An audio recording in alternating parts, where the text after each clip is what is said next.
Hidden Urdu stories کے معزز ساتھیوں، السلام علیکم۔ اردو سٹوریز سے ریلیٹڈ اور ہر طرح کی سٹوریز دیکھنے کے لیے ہمارا چینل سبسکرائب کریں اور بیل کے بٹن کو دبا کر آل پریس کر دیں۔ کیا عاشق جن کا آخری حصہ۔ جب وہ اپنی روداد سنا چکی تو استاد محترم نے اس سے کچھ سوالات پوچھنے کے بعد اس گلے میں ڈالنے کے لیے ایک نقش دیا جو اسی وقت پہنا دیا گیا۔ جیسے ہی نقش پہنایا گیا اس نے بتایا کہ میرا وجود ہلکا ہو گیا ہے۔ استاد محترم نے انہیں دوبارہ ایک ہفتہ بعد آنے کا کہا۔ 3 دن بعد کا واقعہ ہے۔ میں اور استاد محترم بیٹھے کسی موضوع پر گفتگو کر رہے تھے کہ یکایک کمرے میں ٹھنڈک کا احساس بڑھ گیا۔ میں چونک گیا مگر استاد محترم ویسے ہی بیٹھے رہے اور کہنے لگے، مجھے یقین تھا جب تم اس کے پاس نہ جا سکو گے تو ضرور میرے پاس ہی آؤ گے۔ اب بتاؤ کیا چاہتے ہو؟ استاد محترم کی بات ختم ہوتے ہی دیوار پر ایک سایہ بن گیا جس میں سے آواز آنے لگی کہ یہ آپ نے اچھا نہیں کیا۔ میں اس لڑکی کو نہیں چھوڑ سکتا۔ آپ اس سے میرا نکاح کروا دیں مگر مجھے اس سے جدا نہ کریں۔ استاد محترم نے کہا، سنا ہے تم نے بہت سے عاملوں اور بزرگوں کی بے عزتی کی ہے۔ تو اس نے کہا کہ وہ لوگ اس کے قابل تھے، لوگوں کو فراڈ سے لوٹتے تھے۔ اگر کسی کے پاس سچ میں تھوڑا بہت ہوتا تو میں اسے ڈرا دھمکا کے چپ کروا دیتا تھا، مگر یہ پہلی بار ہوا ہے کہ آپ نے صرف ایک نقش سے مجھے مجبور کر دیا ہے۔ خیر بہت سی باتیں ہوئیں مگر وہ لڑکی کو چھوڑنے کے لیے تیار نہ تھا۔ استاد محترم نے کہا کہ تمہارے پاس 2 ہفتے ہیں، اپنا زور آزما لو یا سوچ لو اچھی طرح کہ کیا کرنا ہے تمہیں اور جاؤ اب۔ کچھ دن بعد ہی وہ ماں بیٹی بھی آ گئیں اور اپنے ساتھ تحفے اور نذرانے لے کے آئیں۔ استاد محترم نے صرف اتنے رکھ لیے جتنے اخراجات آ سکتے تھے، باقی سب واپس کر دیا۔ وہ شکریہ ادا کرتے نہیں تھکتی تھی کہ 10 سالوں میں پہلی بار سکون سے سوئی ہوں۔ وہ آیا ضرور مگر دروازے کے سامنے کبھی دیوار پر کبھی چھت پر دھمکیاں دیتا رہا۔ خدا آپ کو سلامت رکھے کہ آپ نے میری زندگی بچا لی۔ انہوں نے استاد محترم کو کہا کہ آپ جس پیسہ کہیں ہم دینے کو تیار ہیں، بس اس سے ہمیشہ کے لیے پیچھا چھڑوا دیں۔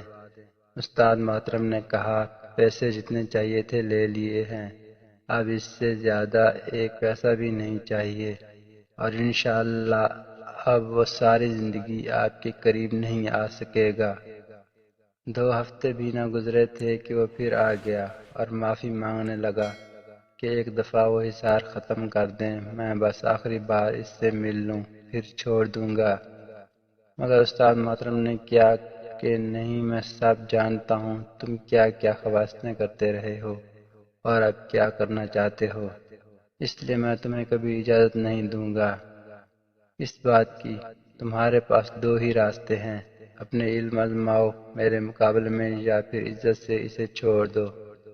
جب اس نے دیکھا کہ کوئی حل نہیں ہے اور تو اس نے کہا کہ میں اس شرط پر اسے چھوڑوں گا کہ آپ مجھے اپنے پاس رہنے کی اجازت دے دیں۔ بس یہی استاد محترم نے غلطی کر دی اور اسے اپنے پاس رہنے کی اجازت دے دی۔ 6 مہینے تک تو وہ بڑی فرما برداری سے رہا۔ استاد محترم چہل قاف کے عامل تھے اور اس کا حصار باندھتے تھے۔ ایک رات وہ دیر تک استاد محترم کے پاس رہا۔ سردیوں کی رات تھی۔ جب استاد محترم نے کہا کہ چلو اب میں وضو کی حصار باندھ لوں تو اس نے کہا کہ اب میرے جیسا جن آپ کا محافظ ہے، کسی کی کیا مجال جو آپ کی طرف آئے، یہ حصار اب رہنے دیا کریں۔ خیر اس رات تو انہوں نے حصار باندھ لیا مگر پھر اس کے مسلسل اصرار پر ایک دن انہوں نے حصار چھوڑ دیا۔ اسی طرح کوئی 15-20 دن یہ سلسلہ چلا اور ایک دن استاد محترم کہیں جا رہے تھے، وہ بھی ساتھ ہی تھا کہ اچانک سے اس نے بائک کا ہینڈل موڑ دیا اور بائک ایک کار کے ساتھ جا ٹکرائی۔ کافی چوٹیں آئیں، ہسپتال لے جایا گیا جہاں وہ 10 دن زندگی موت سے لڑتے رہے، اور اسی دوران انہوں نے مجھ سے یہ سارے واقعات بیان کیے۔ 10 دن بعد ان کا وصال ہو گیا۔ اللہ پاک ان کی مغفرت فرمائے اور ان کے درجات بلند کرے۔ اپنی جناب میں آمین۔ مجھے انہوں نے بہت کہا کہ جو کچھ میرے پاس ہے لے لو مجھ سے، مگر پتہ نہیں کیوں میرے دل میں ڈر بیٹھ گیا اور میں ان سے وقت آ کر کچھ بھی حاصل نہ کر سکا۔